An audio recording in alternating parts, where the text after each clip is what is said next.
Bienvenidos a su programa Wanderlust, el programa de Tebuceo para la comunidad tulueña, para el centro vallecaucano. Hoy con un tema apasionante y necesario para todas las sociedades desarrolladas, las sociedades que aspiran a llegar con mayores ventajas al siglo XXI. Política. La política, que es cómo se vive, cómo se siente. Una universidad tiene la necesidad de hacer formación política porque eso es lo que determina la función, el funcionamiento, la estructura del Estado. Cómo nos comportamos en sociedad. Bueno, la política tiene mucho de dónde hablarle. Wanderlust va a tomar este espacio justamente también para meternos en política. Entendemos la política como la actividad de vivir en sociedad, definir políticas que generen el derrotero que debe seguir el municipio, el departamento, el país. Y nosotros hemos creído que los colombianos cada día somos más apáticos a hablar de política, a pesar de que lo hacemos en términos generales. Pues la política es necesaria. Nosotros hemos, de manera un poco negligente, convertido la política en la participación el día de la elección. La política es más que eso, la política funciona todos los días, funciona en toda la sociedad, por lo que se hace necesario que los colombianos y sobre todo los universitarios arranquemos a formarnos en política. Tenemos un Estado que, a pesar de ser moderno, nunca atravesó el modernismo. Lo que quiero decir con esto es que los principios del modernismo, que fueron un rompimiento mental con una estructura de poder autoritaria, religiosa, basada en conceptos de fe, de supersticiones, si se quiere, por una nueva edad de la razón, de la ilustración, de la ciencia y de la mejor capacidad de utilización de todas estas circunstancias para un mejor estar de la sociedad. Eso nunca lo vimos en Colombia.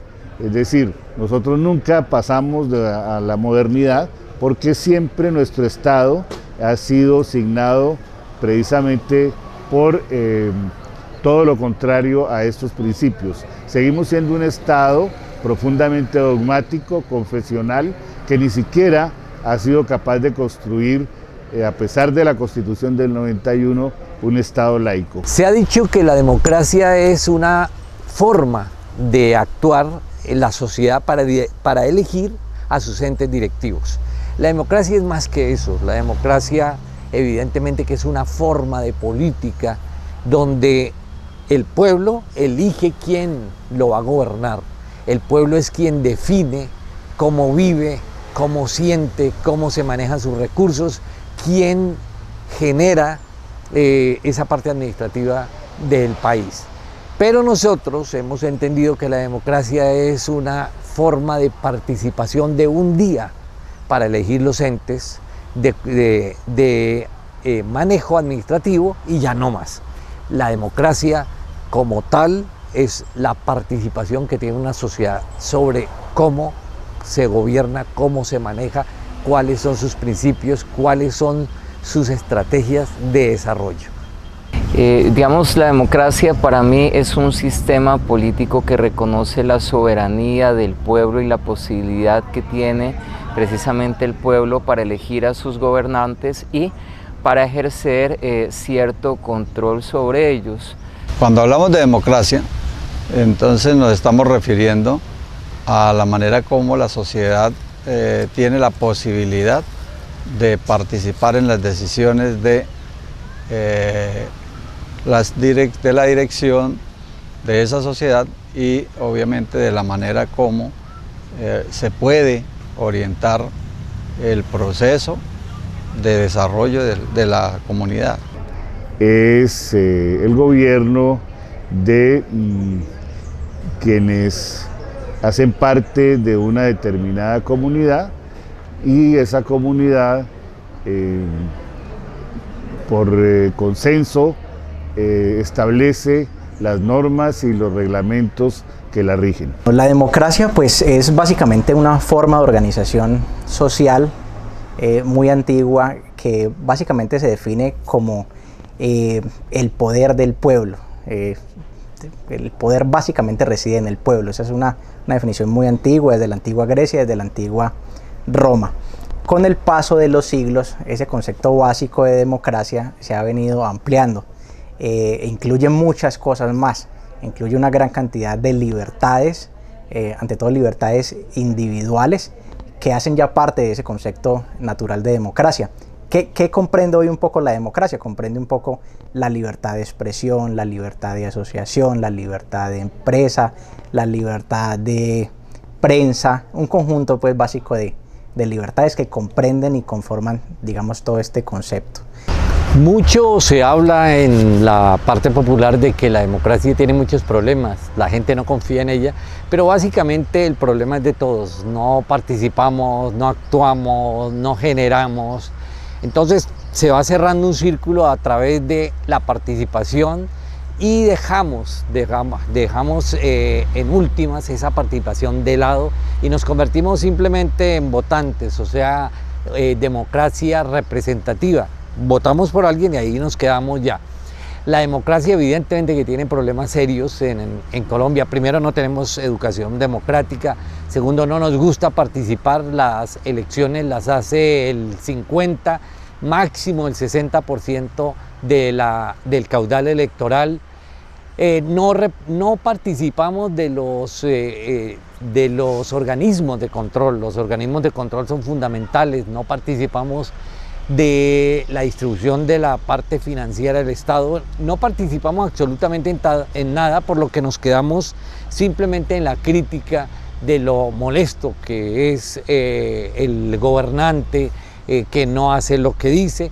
En tal situación, esa falta de participación real de los colombianos en todos los espacios ha venido deteriorando la democracia, ha venido haciendo que muy pocos elijan al gobernante realmente, porque el gobernante en Colombia no lo está eligiendo la mayoría, sino es la minoría que se organiza y que van y votan. Los que realmente piensan que podrían cambiar las cosas al final se quedan simplemente con la crítica, no asisten a las urnas, no asisten a los entes de control.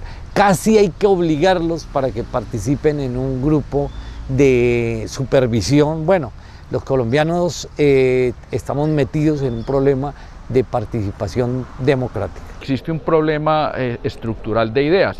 No se reconoce en los partidos políticos que comienzan a aparecer una estructura de ideas. De hecho, hoy el tema del transfugismo político es una expresión, pues que si bien es de la democracia, también es cierto que no favorece el ejercicio del voto por parte de los ciudadanos, como quiera que se vota por partidos, más no por las ideas que exponen los partidos. Hoy tenemos unos partidos débiles en ideas y eso tal vez es el obstáculo más importante que tiene la democracia colombiana. Es una población donde menos de la mitad de la gente participa. Entonces ya estamos arrancando de una posición viciada. La pobreza ha llevado a que sea muy manejable la decisión de las personas. Entonces, quienes ostentan el poder tratan de mantener a la población en dos características vulnerables muy serias. Uno, mucha gente pobre que con cualquier prebenda puede ser manejable. Y dos, mucha gente de bajo nivel de formación educativa. Todavía ese ejercicio en el que reposa en el pueblo no ha sido bien interpretado por los ciudadanos. Todavía nos dejamos manipular del ejercicio de algunos partidos políticos, de algunos caciques políticos, y eso da el traste pues con la mejor expresión de la democracia, que es que el ciudadano elija libremente. Bueno, pues en una democracia obviamente también los ciudadanos tienen deberes. Yo creo que hay un deber, digamos, el más básico y el que es más elemental en una democracia y que los ciudadanos no cumplen, que es el votar. Una cosa tan sencilla como eso, como participar políticamente en la elección de sus gobernantes, y la gente no lo hace. Entonces ya de ahí entrada es muy difícil, porque la gente quiere entrar a exigir cosas de la democracia, a exigir educación, a exigir salud, a exigir vivienda, a exigir un montón de cosas, pero ni siquiera se toman el esfuerzo de elegir unos buenos gobernantes. La gente todo el tiempo está criticando que ese presidente tan malo, que los congresistas tan terribles, pero no nos tomamos todos el esfuerzo de hacer un esfuerzo consciente y elegir correctamente. Yo creo que ese es uno de los primeros deberes que incumplimos. Y adicional a eso, pues es básico no solo exigir para nosotros esas libertades básicas que tiene la democracia, sino de alguna manera respetar también esas libertades individuales de los otros. Se han dado diversas soluciones según las personas que analizan la situación de la democracia. Realmente la solución está en la educación. La educación democrática debe ser un objetivo de todas las universidades, de todos los entes de formación, de todas los colegios, las primarias, la casa. Hay que discutir el sistema democrático colombiano para que realmente sea un sistema democrático. Si democracia es participación, es el poder del pueblo, por el pueblo, como decían los teóricos, entonces participar es lo fundamental. Para eso hay que educarnos, hay que aprender a leer, hay que descubrir las formas de comunicarnos entre nosotros. Ahorita ya no se puede esconder la información. Antes un gobernante hacía una cartilla con su programa y la escondía, desaparecía la cartilla después de ser elegido. Ahorita las redes sociales han dinamizado mucho la información, por lo que el problema ya no es de información. Nosotros nos podemos unir todos, descalificar incluso a un gobernante si toda la gente se pusiera de acuerdo. Ya no nos pueden esconder la verdad, ya no nos pueden esconder los proyectos, ya no nos pueden esconder absolutamente nada, que es usar esas redes que tenemos, esas redes sociales de las que nos enteramos absolutamente de todo, de que cualquier persona salió, sabemos absolutamente todo. Eso usémosla para comunicarnos entre nosotros, para participar en democracia, para meternos en la cabeza de que tenemos que cambiar este país a partir de acciones realmente democráticas. Las redes sociales son una gran alternativa, en todo el mundo han funcionado, porque eso hace que hablemos con personas que no nos conocemos y que nos digamos las cosas.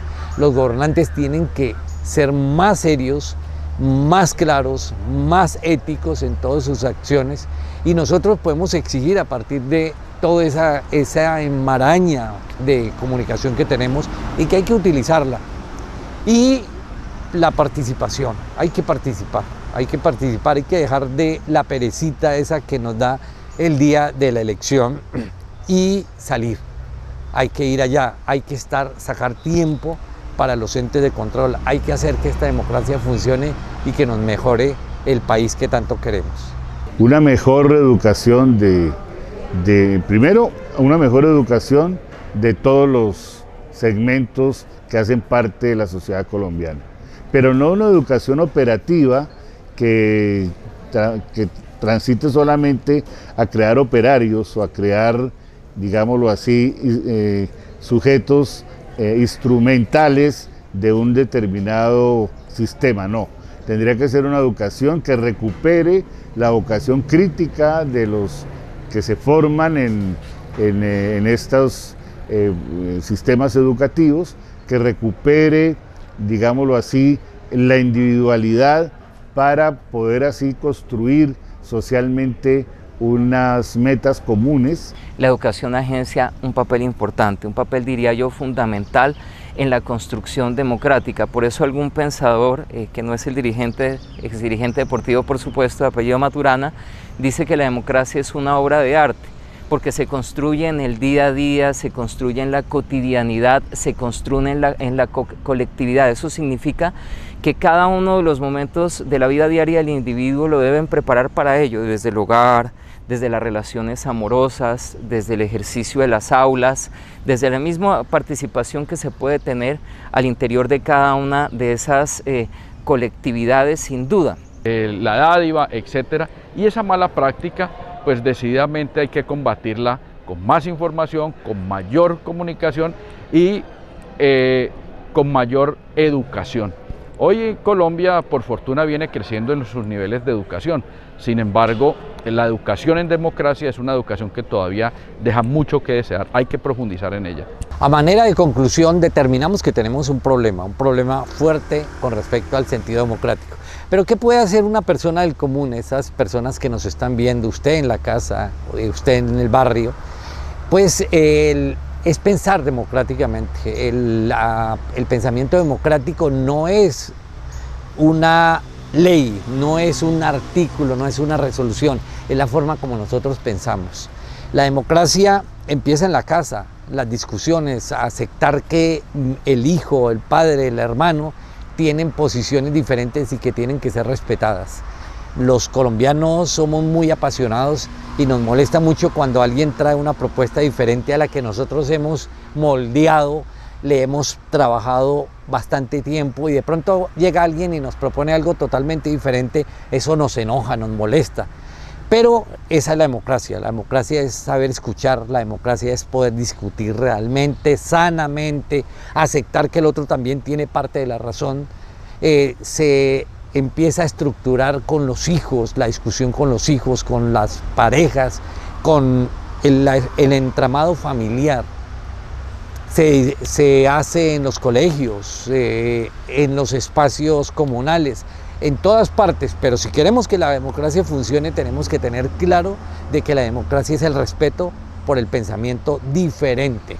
O sea, en la democracia todos cabemos, todos podemos pensar, todos podemos estar de acuerdo y en desacuerdo. Y solo buscamos argumentos para entender por qué la otra persona está pensando así. Pero tenemos que aceptar que esa persona también puede tener parte de la razón. Y que nosotros lo que tenemos es que unirnos todos para educarnos democráticamente. En eso es necesario bajar la guardia, aceptar al otro con todos sus defectos, aceptarnos a nosotros mismos y mejorar las discusiones que tenemos en la sociedad como tal. Eso disminuiría la violencia, disminuiría una cantidad de cosas, pero sobre todo ganaría la democracia. Que los ciudadanos no hemos sido capaces de ejercer ese derecho al voto a conciencia. La gente está muy pendiente del qué me van a dar, del qué beneficio obtengo, qué puesto obtengo, qué hay para mí. Y vemos que la participación ciudadana en las elecciones, es una participación muy pequeña y una abstención muy alta, desconfigura o genera una democracia malsana en la que se eligen unas maquinarias o unos caciques regionales en cada departamento cada 4 años. Son siempre los mismos, por lo general es el abuelo, el nieto, la esposa, el cuñado, el hijo. Es por lo general siempre las mismas estructuras políticas, y eso degenera, digamos, todo el sistema político colombiano. Se genera toda una maquinaria, un conjunto de caciques que van y se juntan en el Congreso y de alguna manera determinan todas las inversiones y todo lo que se realiza en el país. Entonces yo creo que en ese tema pues tenemos ahí muchísimo para avanzar. No es fácil, es muy difícil. En la medida en que la gente se vaya educando más, en la que vaya adquiriendo una mayor conciencia de su importancia y de la importancia de su voto, pues se van a poder empezar a tomar correctivos. Mientras eso no se haga y mientras la gente siga pendiente de pequeñas cosas y de pequeños beneficios en el corto plazo, pues nuestra democracia y nuestro país seguirá lamentablemente siendo igual. La gente no va a dejar su abstencionismo porque alguien se lo diga, sino porque lo siente, y solo lo siente el día que sea capaz de analizar las condiciones de cómo funciona su vida, de cómo funciona su entorno y de cómo funciona el Estado. Tratar de tomar las cosas de una manera tolerante, de una manera pacífica, apostándole sobre todo al consenso y a la convivencia armónica, ¿sí? Que el debate se dé desde las ideas. ¿Eso qué significa? Que cada uno de nosotros tiene la posibilidad de informarse sobre lo que plantea un candidato, pero además también el derecho, si se quiere constitucional también, de respetar esa diferencia, de respetar ese pensamiento que es distinto y que es precisamente una característica importante del pluralismo. el nivel de abstencionismo hoy está cercano al 60%, prácticamente en todas las elecciones, en algunas más. Sin embargo, el voto obligatorio sería una alternativa, aunque algunos tengan la opinión de que eso es antidemocrático, porque coarta en cierto sentido esa libertad que tiene el ciudadano. También es cierto que es una de las obligaciones que como ciudadanos tenemos, el hecho de elegir a nuestros gobernantes. Entonces podría ser una de las primeras alternativas. Además, veníamos hablando del tema de educación. En la medida en que la educación desde la etapa más infantil, desde los niños, comience a sensibilizar sobre la necesidad de participar de todos los procesos electorales, eso ayuda significativamente a que combatamos el abstencionismo. Por otro lado, podría también pensarse en que en la medida en que se dé validez al voto en blanco, en esa misma medida los abstencionistas podrían votar en blanco sabiendo que ese voto tiene realmente un impacto dentro de la democracia. Sería otra de las alternativas que podrían implementarse para combatir el abstencionismo. Que generalmente dicen, a mí me da lo mismo quién llegue porque todos roban, o a mí me da lo mismo quién llegue porque todos me van a decir mentiras, o a mí me da lo mismo quién llegue porque nunca se van a acordar de mis problemas reales. Esa apatía que ha formado y que ha, digamos, instaurado la misma clase política dominante, la única manera es el voto obligatorio, pero en muchas reformas políticas constitucionales que se han hecho, se ha tratado de implementar y siempre se ha sido derrotado. ¿Por qué? Porque encuentra dentro de la gran clase política usufructuaria de estas gabelas su mayor enemigo. Fíjese usted cómo hay un fenómeno aquí gravísimo, y es que los políticos acusados de corrupción, encarcelados por corrupción o encarcelados por hacer uso del paramilitarismo para llegar al poder, o encarcelados porque manejan dinero del narcotráfico, perpetúan su poder a través de su familia o a través de sus íntimos amigos sin que pase nada. Eso se podría romper si existiera realmente primero el voto obligatorio, y segundo, que las campañas fueran financiadas todas por el Estado en un tope para todos los candidatos.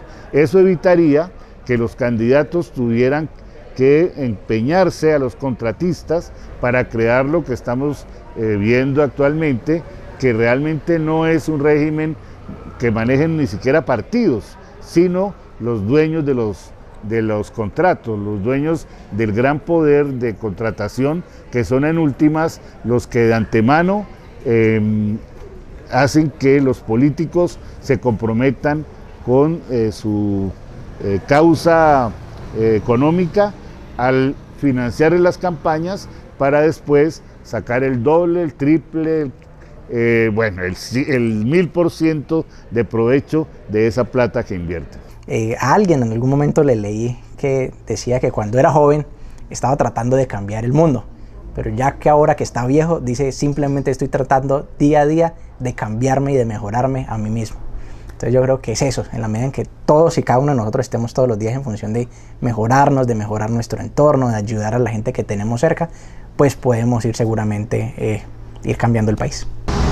Bien, para Wanderlust es un placer siempre estar con ustedes, llegar a sus casas, proponerles temas diferentes con los que ustedes pueden incluso participar. Ustedes saben que somos de la UCEBA, que el interés siempre es que nos estemos formando entre todos. No solamente la UCEBA forma la sociedad, sino también la sociedad construye y forma la UCEBA.